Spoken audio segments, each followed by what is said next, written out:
Nagpahigayon na og informal investigation ang National Bureau of Investigation sa alegasyong may dawat matud pa og bribe ang direktor sa NBI sa Davao Region gikan sa Kingdom of Jesus Christ o KOJC. Dugang detalye sa live report ni Kent Abrigana. Kent?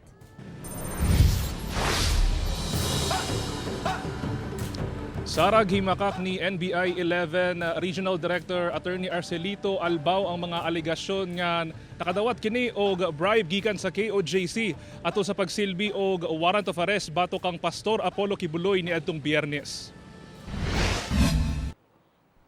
Gilimod ni NBI 11 Regional Director Attorney Arcelito Albao ang mga alegasyon sa usa ka kanhing miyembro sa Kingdom of Jesus Christ batok kaniya tungod bidawat matod pa kini og kwarta gikan sa KOJC. Pinaagi sa video nga gi-upload sa maong kanhing miyembro sa KOJC. Yung sinasabi po ni Ma'am na nasa US ngayon ay wala pong basis at walang katotohanan.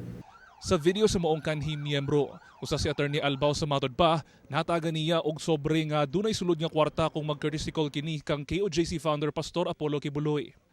Apan wala kini kabalo kung nagpadayon ba matod pa ang pagpanghatag og kwarta sa KOJC. 2022 lang ako dito sa Davao. Ang sabi po ni Ma'am, isa ako sa mga binibigyan niya noon ng sobre.